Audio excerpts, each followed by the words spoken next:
TV ವೀಕ್ಷಕರಿಗೆ ನಮಸ್ಕಾರಗಳು. ಶ್ರೀ ಯಲ್ಲಮ್ಮ ದೇವಿ ಹಾಗೂ ದ್ರೌಪದಾಂಬಿಕಾ ದೇವಿಯ ವಿಗ್ರಹಗಳ ಪ್ರತಿಷ್ಠಾಪನೆ. ಸುದ್ದಿಯ ವಿವರ.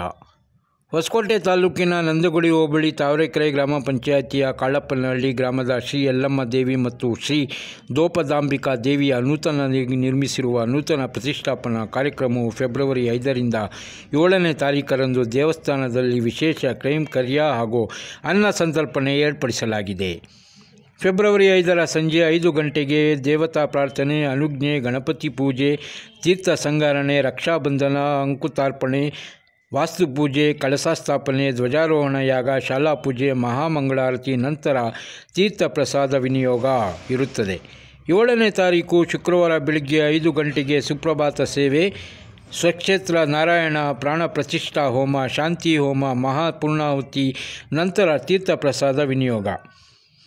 ಕಾಳಪ್ಪನಹಳ್ಳಿ ಹಾಗೂ ಮಂಜಪ್ಪನಹಳ್ಳಿ ಸುತ್ತಮುತ್ತಲಿನ ಗ್ರಾಮಸ್ಥರು, ದೇವಿಯ ಎಲ್ಲ ಭಕ್ತಾದಿಗಳು ಈ ಪ್ರತಿಷ್ಠಾಪನಾ ಕಾರ್ಯಕ್ರಮಕ್ಕೆ ಸಕಾಲಕ್ಕೆ ಆಗಮಿಸಿ ದೇವಿಯ ಆಶೀರ್ವಾದ ಪಡೆದು ದೇವರ ಕೃಪೆಗೆ ಪಾತ್ರರಾಗಬೇಕೆಂದು ಗ್ರಾಮಸ್ಥರು ಕೋರಿದ್ದಾರೆ. ವರದಿ ಪರ್ವೀಜ್ ಅಹಮದ್.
ಎಲ್ಲರಿಗೂ ನಮಸ್ಕಾರ.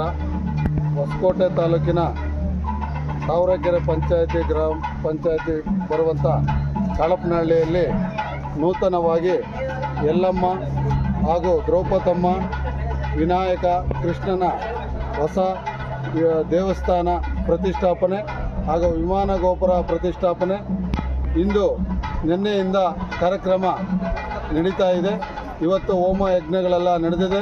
ನಾಳೆ ದೇವಿಗಳ ವಿಗ್ರಹಗಳ ಪ್ರತಿಷ್ಠಾಪನೆ ಹಾಗೂ ಇಲ್ಲಿಗೆ ವಿಶೇಷವಾಗಿ ಆಹ್ವಾನಿತರಾಗಿ ಬರ್ತಿರುವಂಥ ಶ್ರೀ ಪ್ರಣವಾನಂದ ಗುರುಗಳಾದಂಥ ಸ್ವಾಮಿಗಳು ಬರ್ತಾ ಇದ್ದಾರೆ.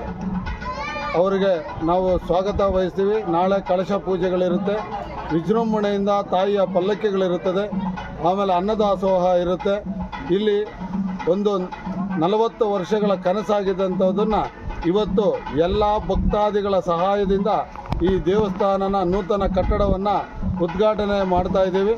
ಈ ಒಂದು ಕಾರ್ಯಕ್ರಮಕ್ಕೆ ನಮ್ಮ ಗುರುಗಳಾದಂಥ ಶ್ರೀ ಪ್ರಣವಾನಂದ ಸ್ವಾಮಿಗಳವರು ಇಲ್ಲಿಗೆ ವಿಶೇಷ ಆಹ್ವಾನಿತರಾಗಿ ಬರುತ್ತಿದ್ದಾರೆ. ಅವರನ್ನು ಪಲ್ಲಕ್ಕಿಯ ಉತ್ಸವ ಮೂರ್ತಿಯಾಗಿ ಮತ್ತು ಕಳಶಗಳ ಸಮೇತ ಪೂರ್ಣ ಕುಂಭ ಕಳಶಗಳಿಂದ ವಿಶೇಷವಾಗಿ ಕರ್ಕೊಂಡು ಬಂದು ಆ ವಿಮಾನ ಗೋಪುರಕ್ಕೆ ಕುಂಭಾಭಿಷೇಕವನ್ನು ನೆರವೇರಿಸುತ್ತೇವೆ. ದಯವಿಟ್ಟು ಎಲ್ಲ ಸುತ್ತಮುತ್ತಲ ಗ್ರಾಮಸ್ಥರು ಹಾಗೂ ತಾಲೂಕಿನ ಎಲ್ಲ ಜನಗಳು ಬಂದು ಆ ತಾಯಿಯ ಪೂಜೆಗೆ ಪಾತ್ರರಾಗಬೇಕಾಗಿ ತಮ್ಮಲ್ಲಿ ಕಳಕಳೆಯ ಮನವಿ. ಇದು ಯಾವ ದೇವಿ ಸ್ವಾಮಿ ಪ್ರತಿಷ್ಠಾಪನೆ ಆಗ್ತಾ ಇರೋದು? ಸಪ್ಲಮ್ಮ ದೇವಿ, ಆಮೇಲೆ ಶ್ರೀ ಯಲ್ಲಮ್ಮ ಹಾಗೂ ದ್ರೌಪದಮ್ಮ, ಕೃಷ್ಣ, ವಿನಾಯಕ. ಆಮೇಲೆ ವಿಗ್ರಹಗಳು ಎಷ್ಟು ಪ್ರತಿಷ್ಠಾಪನೆ? 4 ವಿಗ್ರಹ ಪ್ರತಿಷ್ಠಾಪನೆ. ಯಾವ ದೇವರುಗಳು ಸ್ವಾಮಿ? ಯಲ್ಲಮ್ಮ, ದ್ರೌಪದಮ್ಮ, ಕೃಷ್ಣ, ವಿನಾಯಕ. ಸುಮಾರು ಎಷ್ಟು ಜನ ಸೇರ್ಬೋದು ಈ ಜಾತ್ರೆಗೆ? ನಾಳೆ 3,000 ಜನ ಸೇರ್ಬೋದು. ಇದು ಮೊದಲನೇ ವರ್ಷದ ಪ್ರತಿಷ್ಠಾಪನೆ, ಹೊಸ ನೂತನ ಕಟ್ಟಡ ಪ್ರತಿಷ್ಠಾಪನೆ, ನೂತನ ದೇವಸ್ಥಾನ ಪ್ರತಿಷ್ಠಾಪನೆ. ಆಮೇಲೆ ಪಕ್ಕದಲ್ಲಿ ಇನ್ನೊಂದು ಬಾಳಕುಂಟೆ ಒಂದು ದೇವಸ್ಥಾನ ಪ್ರತಿಷ್ಠಾಪನೆ. ಹೌದು, ಅಲ್ಲಿ ಬಾಳಕುಂಟೆಯಲ್ಲಿ ಇದೆ ನಮ್ಮ ಗ್ರಾಮಕ್ಕೆ ಸಂಬಂಧಪಟ್ಟಂತ ಬಾಳಕುಂಟೆಯಲ್ಲಿ ಶುಕ್ಲಮ್ಮ ದೇವಸ್ಥಾನ ಉದ್ಘಾಟನೆ ಆಗ್ತಾ ಇದೆ. ನೂತನ ದೇವಸ್ಥಾನ ಉದ್ಘಾಟನೆ ಆಗ್ತಾ ಇದೆ. ಹಾಗೂ ಭದ್ರಕಾಳಮ್ಮ ಶ್ರೀ ಭದ್ರಕಾಳಮ್ಮ ದೇವಸ್ಥಾನದ ಬಳಿ ವೀರಭದ್ರ ಸ್ವಾಮಿಯ ನೂತನ ದೇವಸ್ಥಾನ ಉದ್ಘಾಟನೆ ನಾಳೆ ಇದೇ ಸಮಯಕ್ಕೆ ಉದ್ಘಾಟನೆ ಇದೆ. ದಯವಿಟ್ಟು ಎಲ್ಲ ಸುತ್ತಮುತ್ತ ಭಕ್ತಾದಿಗಳೆಲ್ಲ ಬಂದು ಆ ತಾಯಿ, ಆ ತಂದೆ ವೀರಭದ್ರ ಸ್ವಾಮಿ, ವಿನಾಯಕ, ಕೃಷ್ಣ, ಯಲ್ಲಮ್ಮ, ಶುಕ್ಲಮ್ಮ, ದ್ರೌಪದಮ್ಮ ಈ ಎಲ್ಲ ದೇವರುಗಳ ಆಶೀರ್ವಾದ ಪಡೆದು ಅನ್ನದಾಸೋಹದಲ್ಲಿ ಪ್ರಸಾದವನ್ನು ಸ್ವೀಕರಿಸಿ ನಿಮ್ಮ ಎಲ್ಲರ ಕೃಪೆಯಿಂದ ಇನ್ನು ಮುಂದೆ ಒಳ್ಳೆಯ ದೇವಸ್ಥಾನ ಕಟ್ಟುವಂಥ ಎಲ್ಲರಿಗೂ ಒಳ್ಳೆಯ ಬುದ್ಧಿಯನ್ನು ಕೊಡಲಿ, ನಮ್ಮ ಧರ್ಮ ಉಳಿಯುವಂತಾಗಲಿ. ಆಮೇಲೆ ಇದು ಸ್ವಾಮಿಗಳು ಹೊರತುಪಡಿಸಿ ಬೇರೆ ಯಾರನ್ನ ಇದು ಮುಖ್ಯ ಅತಿಥಿಗಳು ಏನಾದರೂ ಬರ್ತಾ ಇದ್ರು ಅವ್ರು ಯಾರ್ಯಾರು ಅಂತ ತಮ್ಮ ಗಮನಕ್ಕೆ ಏನಾದರೂ ಬಂದಿದೆಯಾ? ಇಲ್ಲ ಅಂಥದ್ದು ಸ್ವಾಮಿಗಳು ಮಾತ್ರ ನಮ್ಮ ಸ್ವಾಮಿಗಳು ಪ್ರವಚನ ಹೇಳ್ತಾರೆ. ಹೌದು. ನಾಳೆ ಎಷ್ಟು ಗಂಟೆಯಿಂದ ಶುರುವಾಗ್ತದೆ ಸ್ವಾಮಿ? ಬೆಳಗ್ಗೆ 5 ಗಂಟೆಯಿಂದ 12 ಗಂಟೆವರೆಗೂ ಹೋಮ ಯಜ್ಞಗಳು, ಪ್ರತಿಷ್ಠಾಪನೆ, ಹೂವಿನ ಅಲಂಕಾರ, ಅಭಿಷೇಕ, ಆಮೇಲೆ ಗ್ರಾಮ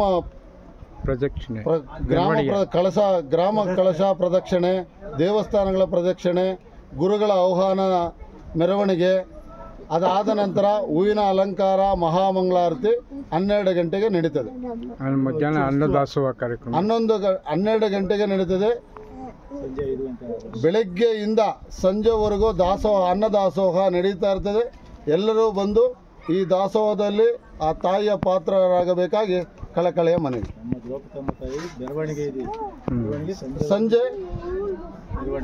ಸಂಜೆ ಯಲ್ಲಮ್ಮ, ದ್ರೌಪದಮ್ಮ ವಿಗ್ರಹಗಳ ಮೆರವಣಿಗೆ ಇರುತ್ತೆ ಗ್ರಾಮದಲ್ಲಿ. ಅದಕ್ಕೆ ಎಲ್ಲರೂ ಆಗಮಿಸಿ ಆ ಒಂದು ಕಾರ್ಯಕ್ರಮನ ಯಶಸ್ವಿಗೊಳಿಸಿಕೊಡಬೇಕಾಗಿ ತಮ್ಮಲ್ಲಿ ಪ್ರಾರ್ಥನೆ. ತಮ್ಮ ಹೆಸರು? ಮುನಿರಾಜು, ಇದೇ ಊರವರು. ಹೌದು.